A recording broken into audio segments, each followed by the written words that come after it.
For example இப்போ எனக்கு வந்து ஒரு 20 மெட்டீரியல் இருக்கு இந்த இதுலனா ஸோ ஒரு மெட்டீரியல்னா நீட்டாக ஹைப்பர் லிங்க் ஸோ மோஸ்ட்லி அது மாதிரி தான் இருக்கும். ப்ளஸ் வந்து டூப்ளிகேட்ஸ் ஃபைண்ட் அவுட் பண்ணுறது. ப்ளஸ் நான் சில இது வந்து இன்னும் ஸ்பெசிஃபிக்காக எப்படி maybe if I am very good at Excel sheet I can give it to them in a better way. I can present in a better way so that it's easy for them. அந்த மாதிரி பண்ண முடியும். Okay, இதில் எல்லாமே simple தான். இப்போ நீங்கள் லாஸ்ட்டாக அந்த டேட் கன்வர்ஷன், அந்த கமிஷன் கால்குலேஷன்லாம் வந்து ஒரே ஃபார்முலாவில் கமிஷன் கால்குலேஷன் ஃபுல்லாகவே நீங்கள் பண்ணிடலாம். அது வந்து இஃப் ஃபார்முலா அப்படின்னு சொல்லுவாங்க. சரிங்க. கன்வர்ஷன் வந்து டேட் அப்படின்னு ஒரு சின்ன ஒரு டெக்ஸ்ட் இருக்கு, அந்த ஃபார்முலா நீங்கள் எடுத்துக்கலாம்.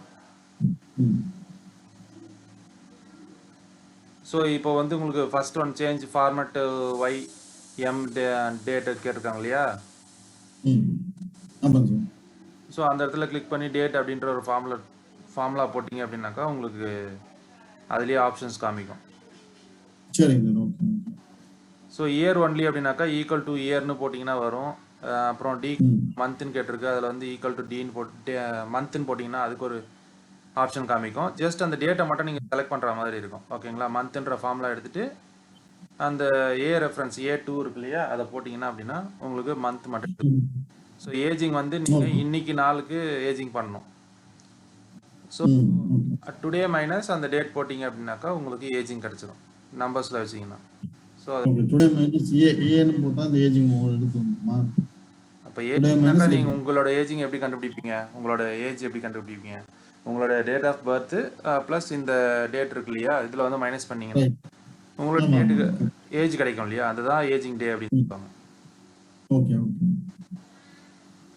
So it's all easy only. And first thing வந்து ஃபர்ஸ்ட் ரிப்போர்ட்டில் என்ன கேட்டிருக்காங்க அப்படின்னா உங்களுக்கு அந்த கெஸ்ட் கோட் கொடுத்துருவாங்க. அவங்களோட நம்பர்ஸ் ஃபர்ஸ்ட் நீங்கள் வந்து பில் நம்பர்ஸ் எத்தனை இருக்குது அப்படின்றத நீங்கள் ஃபர்ஸ்ட் ஃபைண்ட் அவுட் பண்ணுவீங்க. ஸோ யூனிக் கெஸ்ட் கோட் இருக்கும். ஒவ்வொரு கெஸ்ட் கோடுக்குமே உங்களுக்கு ரிப்பீட்டேஷன்ஸ் இருக்கும். ஸோ இது எல்லாமே உங்களுக்கு டூப்ளிகேஷன்ஸ் கண்டுபிடிச்சு தான் எடுத்துகிட்டு வரும். குரூப் பை மாதிரி நார்மலா கொரியில குரூப் பை போடுவோம், அது மாதிரி இல்ல கெஸ்ட் கோட் வந்து உங்களுக்கு டிராப் டவுன்ல கொடுத்திருக்காங்களா இல்ல டைப் பண்ற மாதிரி கொடுத்திருக்காங்களா? அங்க கிளிக் பண்ணி பாருங்க. இங்க ஒண்ணும் கொடுக்கல ஆக்சுவலா இந்த ஷீட்ல. அது கிளிக் பண்ணீங்கன்னா இல்ல அது உங்களுக்கு டைப் பண்ற மாதிரி தான் கொடுத்திருக்காங்க. ஸோ நீங்க அதை அங்க இருந்து காப்பி பண்ணி எடுத்துட்டு வந்து இங்க பில் நம்பர் மட்டும் போட்டு மீதி எல்லாத்துக்குமே vlookup போட்டு வச்சிருவீங்க. ஓகே. பட் அவங்க இங்க என்ன கெஸ்ட் கோட் நம்ம மேனுவலா மாத்தினாலும் accordingly it should bring the bill number and mode of payment அந்த டீடைல்ஸ் சொன்னாங்க. ஆமா, அப்ப நீங்க ஆஃப்செட் மூலமா ஒரு ஃபார்முலா இருக்கு, அதை எடுத்துட்டீங்க மேல என்ன இருக்கோ அதுக்கேற்ற மாதிரி கீழே கொண்டு வந்துடும் உங்களுக்கு. ஓகே. மேபி பட் இதை விட நீங்க சொல்ற மாதிரி லிஸ்டா இருந்தா இன்னும் யூசர் ஃப்ரெண்ட்லியா இருக்கும் இல்லையா? கிளிக் பண்ணா என்னென்ன கெஸ்ட் கோட் இருக்குன்னு அப்படி காட்டுது. ஆமா, அதை கிளிக் பண்ணினாக்கா உங்களுக்கு டிராப் டவுன் காமிக்கும். கெஸ்ட் கோட் வந்து ஒரு 20க்குள்ள இருக்கு அப்படின்னாக்கா உங்களுக்கு ஈஸியா இருக்கும் லிஸ்ட் கொண்டு வருது. இல்ல 20க்கு மேல இருந்துச்சு அப்படின்னாக்கா லிஸ்ட் கொஞ்சம் லென்த்தா இருக்கிறதுனால லிஸ்ட் கொண்டு வந்திருக்க மாட்டாங்க. Okay maybe. சரி. ஸோ ரிப்போர்ட் 2 அப்படின்றது என்ன இருக்கு? ரிப்போர்ட் 2ல பார்த்தீங்கன்னா month and year wise performance, அது ஓவரால் ரிப்போர்ட் மாதிரி அந்த மந்த்துக்கு அந்த இயருக்கு எவ்வளோ ஓவரால் சேல் நடந்திருக்கு. ஃபார் எக்ஸாம்பிளுக்கு இப்போ நீங்க ரிசீவ்டு டேட்டா இருக்கு இல்லையா, ரிசீவ்டு டேட்டால நீங்க எவ்ரி மந்த்துக்கு நீங்க ஸ்ப்ளிட் அப் பண்ணிக்கணும். இங்க பாத்தீங்கன்னா இங்க ஜான் 17 6th இல்ல இது வந்து நீங்க பைவட் டேபிள் மூலமா எடுத்துக்கலாம், அது ஒன்றும் பிரச்சனை இல்லை. இப்போ பாத்தீங்கன்னா ஷார்ட் பண்ணி ஓவரால் இத மேல ஷார்ட் பண்ணி காட்டுற மாதிரி இருக்கு. இல்ல ஷார்ட்லாம் பண்ண தேவையில்லை, எதுவும் பண்ண தேவையில்லை. ஜஸ்ட் அப்படியே கண்ட்ரோல் A கொடுத்து பைவட் டேபிள் இருக்கு இல்லையா, அதை நீங்க எடுத்துக்கா உங்களுக்கு டேட் அண்ட் மந்த் மட்டும் தனியா செலக்ட் பண்ணிக்கலாம். அதோட இந்த லாஸ்டா கே காலம் இருக்கு இல்லையா, அந்த வேல்யூ மட்டும் நீங்க எடுத்தீங்கன்னா உங்களுக்கு ஒவ்வொரு மந்த்தும் எவ்வளவு கிராஜுவலா இன்க்ரீஸ் ஆயிருக்கு அப்படின்றது தெரிஞ்சிடும், இயர் வித் மந்த். ஸோ அதுதான் அதில் கேட்டிருக்காங்க. ஃபைண்ட் த டூப்ளிகேட்ஸ் எல்லாமே இப்போ நான் சொன்ன ஒரு ஃபார்முலாலே உங்களுக்கு வந்துடும், கவுண்ட் இஃப்லேயே வந்துடும்.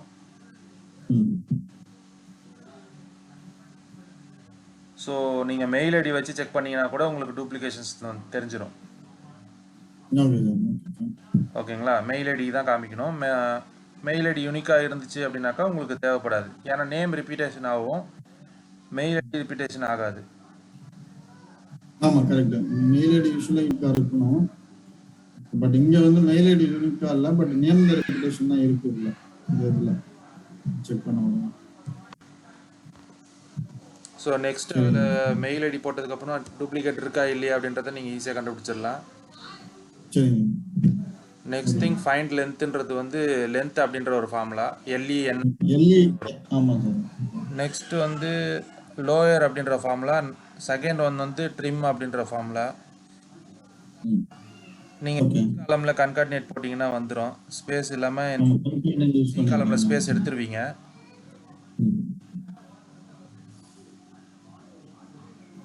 ஓகேங்களா? ஸோ இந்த மாதிரி இருக்கிறது எல்லாமே ஈஸி தான். ஸோ நீங்கள் பேசிக் கவர் பண்ணாலே இது எல்லாமே கவர் ஆகிடும். சரிங்க.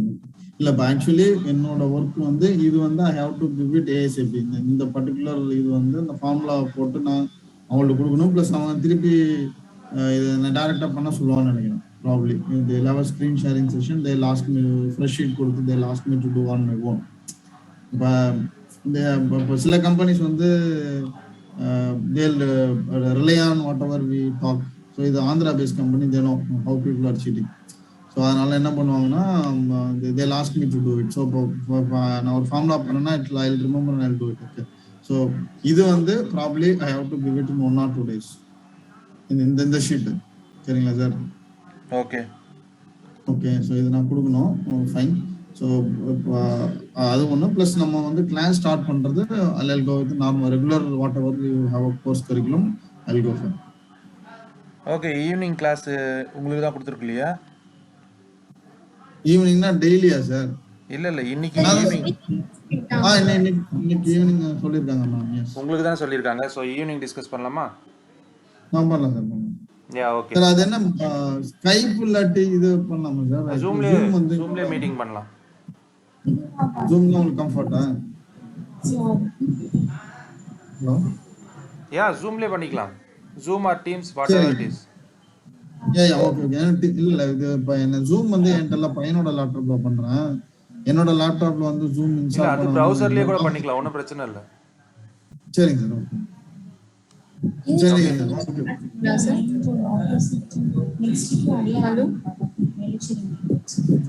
S sir. என்ன ஈவினிங் 6 இல்லைங்களா சார்? ஹலோ ஈவினிங் 6 o'clock வச்சுக்கலாம். No issue. Okay sir. Okay then okay fine. So நீங்க லிங்க் புது லிங்க் இருந்தா அனுப்புங்க, இல்ல இந்த லிங்க்ல ஜாயின் பண்றோம். I'll join in the link on 6. Okay sir. நான் உங்களுக்கு குரூப் கிரியேட் பண்ணுவாங்க. குரூப் கிரியேட் பண்ணது உங்களுக்கு லிங்க் ஷேர் பண்ணிடுறேன். Okay sir. ஃபைன். டீம்ஸ் இருந்தா கொஞ்சம் நல்லா இருக்கும். அது எப்படின்னு என்னோட லேப்டாப்ல நான் கனெக்ட் பண்ணுவேன். இது பையனோட லேப்டாப் ஆயிட்டு. ஓகே அவங்க சொல்லுவாங்க அதெல்லாம். Okay okay. Thank you. Sir. Hello. S. இன்னைக்கு ஈவினிங் 6 குரூப் கிரியேட் பண்றோம், லிங்க் ஷேர் பண்ணுவாங்க சார். Okay thank you. டீம்ஸ்ல பண்ணுங்க, நாட் இன் குரூப். ஓகே சரிங்க. ஏன்னா என்னோட ஆஃபீஸ் லேப்டாப்ல இது ஜூம் கிடையாது. I have to